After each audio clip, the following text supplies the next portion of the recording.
preguntamos quién lucía tales alhajas. ¿Solamente los caciques o los guerreros? ¿O quizá las mujeres también suspiraban por adornarse con ellas como hoy en día? Los estudiosos dedicados a este período concluyen que las féminas jamás llevaban tales adornos, que se reservaban exclusivamente para el ornato de sacerdotes y dignatarios. La joyería tenía una importante significación ritual y religiosa. Las figuras fantásticas representan personajes sobrenaturales que, según creían los pueblos precolombinos, ejercían su influjo sobre la vida terrena. Las máscaras con que se cubrían los rostros de los difuntos tenían por fin prolongar su vida tras la muerte. Las diminutas y estilizadísimas efigies de animales, especialmente de aves, se ofrendaban a las divinidades para propiciar la fertilidad de la tierra y obtener abundantes cosechas. Entre estas asombrosas joyas, algunas entrañan ciertos misterios. Los estudiosos sostienen que sus siluetas perfectamente estilizadas tan solo serían concebibles para un ingeniero aeronáutico de nuestro tiempo. ¿Cómo pudieron realizarse hace más de un milenio? Los artefactos de oro que la nobleza y la clerecía empleaban en vida acompañaban a sus momias en el mundo de ultratumba. Los finados se inhumaban en hipógeos, es decir, dependencias subterráneas. El cadáver se introducía en la tumba junto con un ajuar compuesto por alhajas y útiles cotidianos, a fin de que el alma se encontrase más cómoda durante su travesía al más allá.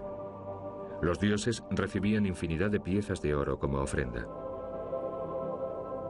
Una de ellas se consideraba una obra maestra del arte orfebre. Se trata de una balsa de oro y esmeraldas labrada para el cacique de Guatavita, y unos agricultores la hallaron fortuitamente en 1969 en una caverna cercana a Bogotá. El personaje sentado en el solio es el Dorado, el hombre de oro, aguardando el momento de sumergirse en las sagradas aguas del lago y así adquirir poderes divinos. La escena representa asimismo a varios hombres arrojando al agua ofrendas de oro. Lo más posible es que se trate de los sacerdotes y nobles que escoltaban al cacique. ¿Son estos entonces los tesoros hundidos en el lago de Guatavita?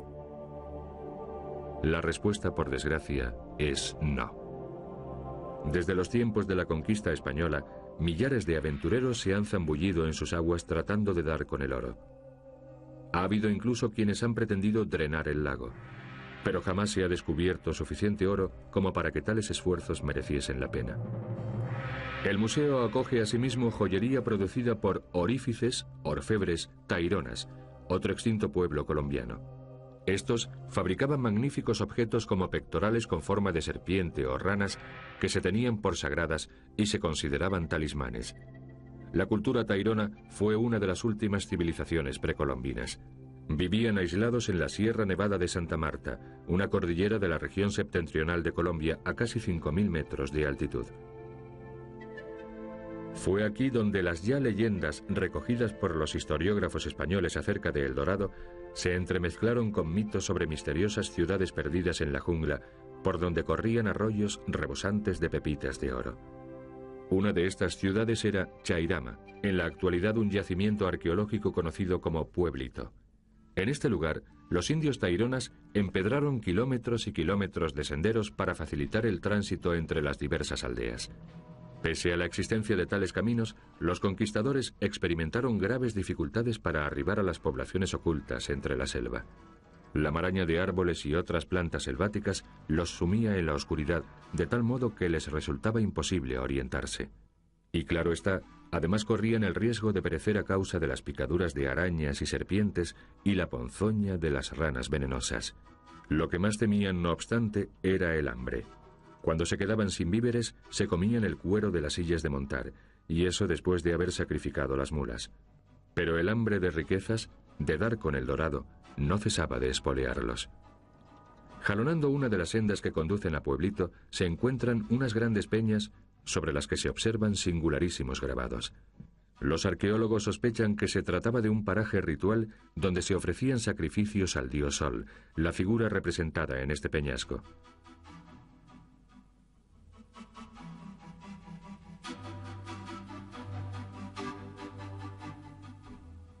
Chairama acogió en tiempos varios miles de pobladores que vivían en chozas de madera y paja construidas sobre círculos de piedras. Un sistema de atarjeas evacuaba el agua de la ciudad, previniéndose así eventuales inundaciones. Se podría pensar que este es uno de esos riachuelos desbordados de oro que protagonizan las leyendas y las pinturas indígenas. Sin embargo, los reflejos dorados no se deben al oro, sino a la presencia de mica, un mineral de similares cualidades reflectantes. Irónicamente, los nativos lo llamaban oro español. Estos son los herederos del pueblo tairona que habitaba la arcaica ciudad. Pertenecen a la tribu llamada Kogi. Los Kogi conservan ciertas costumbres y tradiciones legadas por sus ancestros. Los taironas temían que los españoles llegasen inopinadamente y no dejasen tras de sí más que un rastro de muerte y destrucción. Para evitar verse sorprendidos, los tairona solaron las vías de acceso a la población con losas pulimentadas sobre las que resonaban las pisadas de hombres o bestias. Después de 500 años, estas piedras siguen cumpliendo con su cometido original.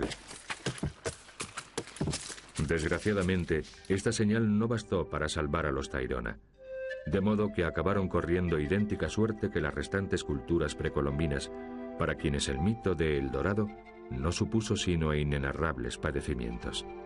La búsqueda de El Dorado supuso la debacle para unas poblaciones indígenas que trataban de desarrollar su civilización. Fue una verdadera desgracia que acabasen siendo víctimas de unos hombres poseídos por una irrefrenable codicia. Aunque El Dorado jamás se encontró, la búsqueda aún no ha cesado. Los artefactos y alhajas áureas que sobrevivieron a aquellas antiguas civilizaciones impelen a los Indiana Jones de nuestro tiempo a abrirse paso a machetazos por las selvas sudamericanas en pos de la ciudad perdida de los sueños del hombre. La leyenda de El Dorado pervive.